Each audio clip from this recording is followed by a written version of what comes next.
പ്രസിദ്ധമായ നിലമ്പൂർ രാജകോവിലകത്ത് കൊച്ചുണ്ണിത്തമ്പാന്റെയും പാലക്കാട് കൊല്ലങ്കോടത്ത് രാവുണ്യാരത്ത് തറവാട്ടിലെ നാണുക്കുട്ടി അമ്മയുടെയും മകനായി 1925 വേണുഗോപാൽ ജനിച്ചത്. അക്കാലത്ത് ഉയർന്ന വിദ്യാഭ്യാസ യോഗ്യത നേടിയെങ്കിലും തന്റെ കൂടെ പഠിച്ച സഹോദരങ്ങളും തറവാട്ടിലെ മറ്റുള്ളവരുമെല്ലാം ചെയ്തതുപോലെ ജോലി നേടുന്നതിനോ അതുമല്ലെങ്കിൽ MBBS എഞ്ചിനീയറിംഗ് മുതലായ പ്രൊഫഷണൽ പഠനങ്ങൾക്കോ മോഹിക്കാതെ രാഷ്ട്ര സേവനത്തിനിറങ്ങാനാണ് അദ്ദേഹം തീരുമാനിച്ചത്. അതിനു വേദിയായത് രാഷ്ട്രീയ സ്വയംസേവക സംഘം എന്ന സാമൂഹ്യ പ്രസ്ഥാനമായിരുന്നു.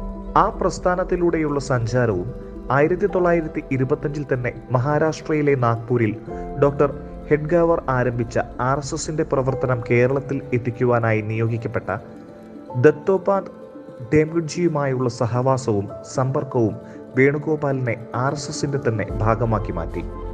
1942 ഠേംഗഡ്ജിയുമായുള്ള കണ്ടുമുട്ടലും ശിഷ്യപ്പെടലും. 1948 ആവുമ്പോഴേക്കും ശ്രീ വേണുഗോപാൽ പൂർണ്ണമായും ജീവിതം സംഘത്തിന് സമർപ്പിച്ച് സമാജ സേവനത്തിനിറങ്ങി. ഈ ചുമതല നിർവഹിക്കുന്നതിന്റെ ഭാഗമായിട്ടാണ് ഭാരതീയ മസ്ദൂർ സംഘത്തിന്റെയും സഹകാർ ഭാരതിയുടെയും കേസരിയുടെയുമെല്ലാം നേതൃസ്ഥാനങ്ങൾ വിവിധ കാലയളവിൽ ഏറ്റെടുത്തത്. താൻ കൈവച്ച എല്ലാ സ്ഥാപനങ്ങളും പ്രസ്ഥാനങ്ങളും വൻ മുന്നേറ്റം നടത്തി 1ാം സ്ഥാനത്തെത്തിച്ചിരിക്കുന്നു. BMS രാജ്യത്തെ ഏറ്റവും വലിയ തൊഴിലാളി സംഘടനയാണിന്ന്. അതിനാലാണ് പഴയ കോൺഗ്രസ് ഗവൺമെന്റ് ഇന്ത്യയുടെ ഔദ്യോഗിക പ്രതിനിധിയായി 2 തവണ ഇദ്ദേഹത്തെ ലോക തൊഴിലാളി കോൺഗ്രസിന് ALO ജനീവയിലേക്ക് അയച്ചത്.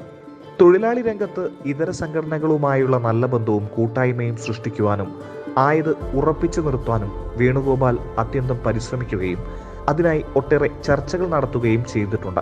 ഉന്നത കുടുംബത്തിൽ ജനിച്ച് ഉയർന്ന വിദ്യാഭ്യാസം നേടി എല്ലാ ജീവിത സൗകര്യങ്ങളും സുഖങ്ങളും ഉണ്ടായിട്ടും അതൊന്നും അനുഭവിക്കാൻ ഇഷ്ടപ്പെടാതെ ഒരാദർശത്തിനാൽ പ്രചോദിതനായി പൊതുപ്രവർത്തനത്തിനിറങ്ങി പുറപ്പെട്ട് കഷ്ടപ്പാടുകളും പട്ടിണിയും യാതനയും സ്വയം ഏറ്റെടുക്കുകയും ചെയ്ത കർമ്മയോഗിയാണ് വേണുഗോപാൽ.